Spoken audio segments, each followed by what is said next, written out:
Señores, estamos de regreso, ya listos para empezar la entrevista. Como les había mencionado antes de ir a la pausa comercial, se encuentra en estudios el médico cardiólogo Miguel Dulon, con quien vamos a hablar sobre infartos y otros males del corazón. ¿Cómo está, doctor? Un placer tenerlo aquí. Buenas noches, señorita Susana. Un placer a toda la población. Así es. Vamos a hablar de problemas que puedan existir en el corazón. En el margen también, doctor, se ha estado viendo, desde el año pasado, como muertes por infarto, ¿no? Fulminantes. No sé si podrían ser así porque uno lo ve como un infarto fulminante, pero quizá ya en la necropsia se puede ver realmente porque ha fallecido la persona. Pero también en muchos jóvenes, ¿no? Y personas a veces relacionan esto con las vacunas. No sé si usted ha podido leer que nos hemos puesto todos para protegernos, la mayoría para protegernos del COVID-19. Claro que sí. Acá, si bien es cierto, cada persona es un mundo, pero hay características comunes dentro de los seres humanos en donde hay diversos factores que pueden condicionar que un paciente pueda llegar a un infarto y a una parada cardíaca. Comúnmente se denomina parada cardíaca a todo paciente que pierde el conocimiento con muerte inminente. Sí es cierto que esta puede tener diferentes etiologías. Dentro de las más comunes y a veces mortales están las arritmias ventriculares. Nosotros le decimos arritmias ventriculares malignas. Muchas veces hay una carga genética de base que los pacientes, las personas en el día a día desconocen. No se hacen estudios en búsqueda de alguna alteración. ¿Hay síntomas en este caso? Claro que sí. Hay síntomas que pueden estar relacionados a problemas cardiovasculares, como son las palpitaciones, mareos, sensación de desvanecimiento, falta de aire. Es importante no subestimar la presencia de esa sintomatología.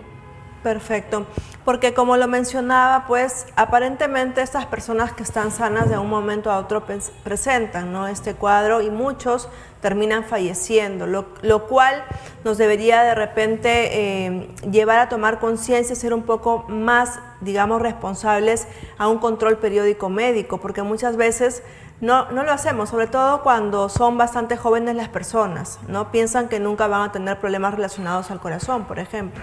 Así es, el riesgo cardiovascular de toda persona nunca es nulo.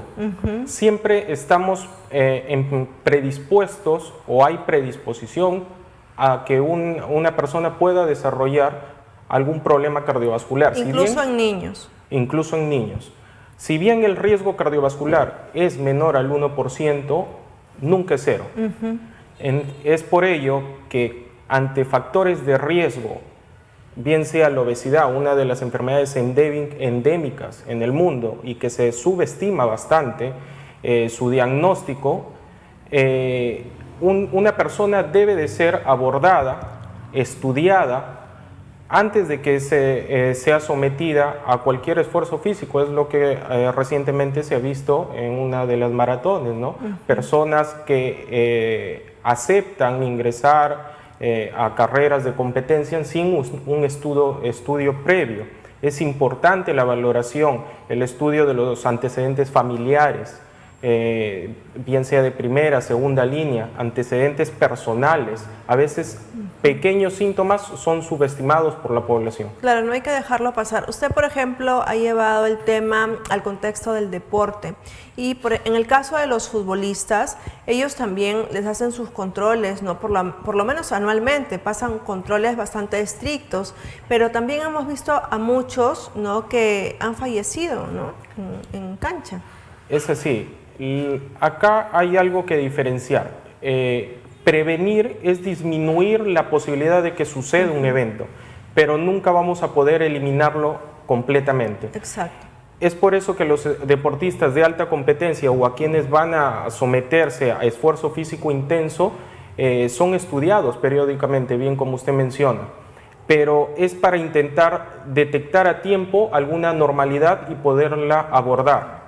pero como repito, disminuir al 0% es imposible, pero cuando se presenta un evento es importantísimo acudir al médico, no subestimar ninguno de los síntomas antes mencionados. Claro, o ya me pasó, ya no me duele, ya no siento malestar. Es importante, siempre lo decimos, acudir a un médico, a un control.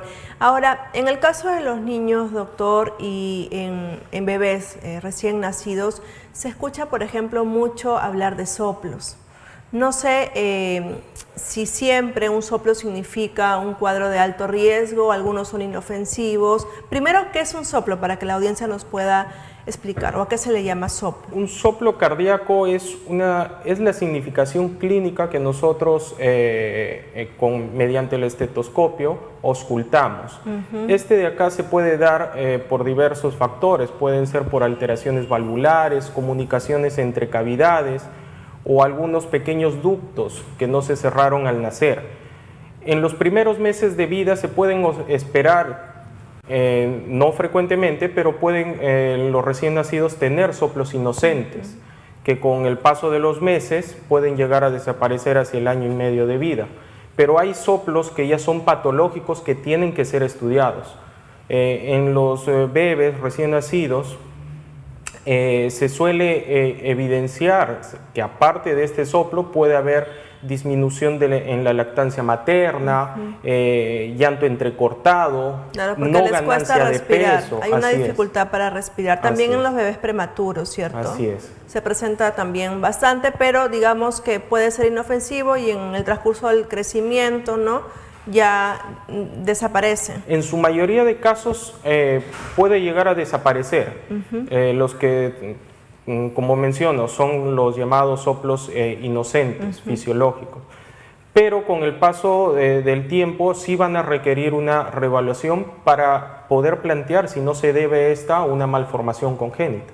Ah, perfecto. Pero en el caso de los soplos, ¿no?, cardíacos inofensivos, ¿por qué sucede esto? O sea, ¿por qué un niño nace con un soplo? Lo que sucede es que al nacer hay algunos conductos que ante la respiración espontánea deberían cerrarse. ¿Sí? La circulación fetal y la circulación del ser vivo es completamente distinta. ¿Sí? La oxigenación en el feto se da a través de la placenta, a diferencia del ser vivo, que es a través del pulmón. Cuando nosotros nacemos y damos el primer llanto, las resistencias, el pulmón se expande y al aumentar sus resistencias hace que diversos conductos o forámenes cierren. Pero con el paso del tiempo puede haber recién nacidos que esto no sucede. Es por eso que se puede esperar los primeros meses de vida a que se pueda dar este cierre fisiológico.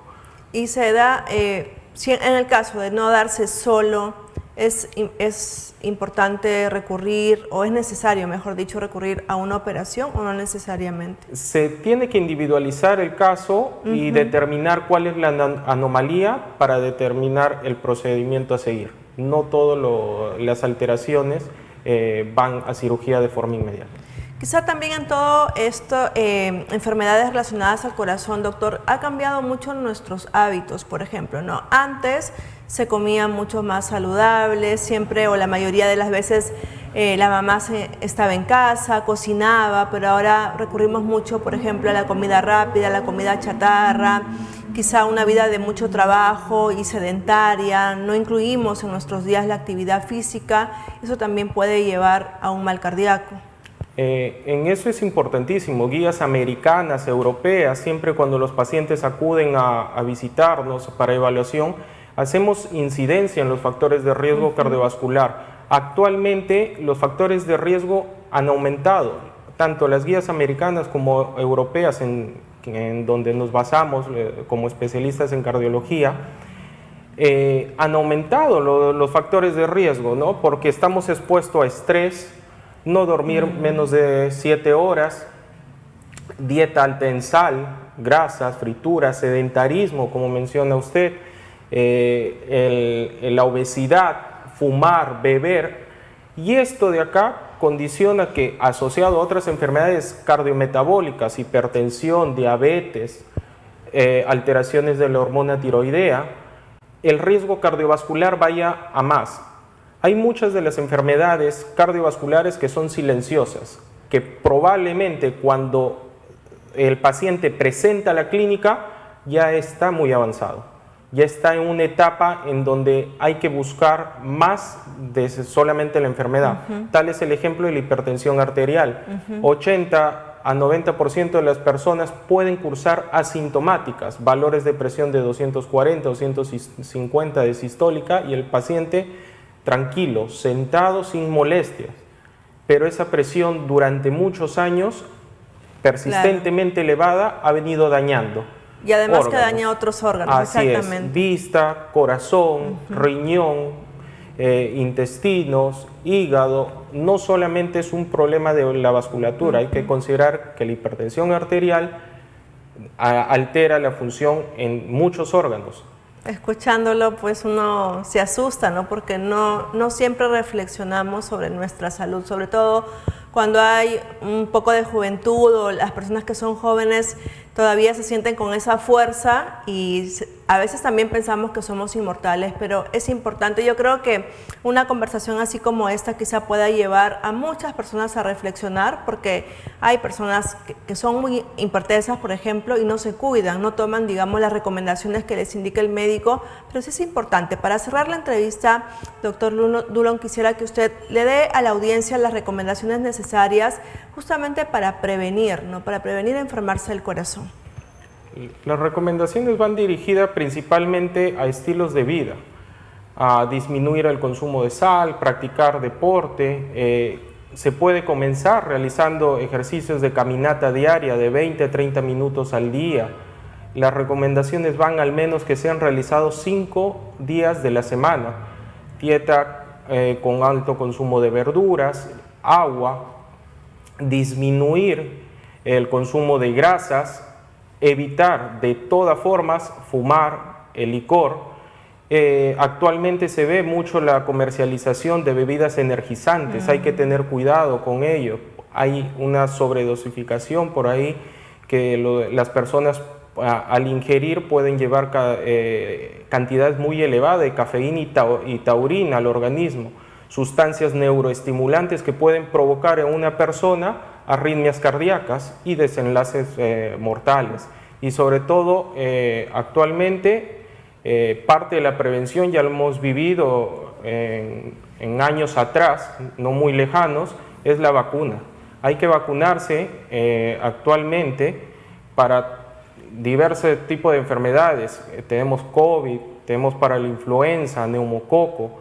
Las vacunas desde hace muchos años atrás vienen salvando vidas y continúan salvando vidas. Hay que dejar que mitos queden de lado y la vacunación siempre salva vidas. Por eso es importante la información. Le agradezco, doctor, la visita el día de hoy y haber podido conversar y despejar también las dudas de muchos quizá en sus casas. Gracias. Gracias. Buenas noches. Señor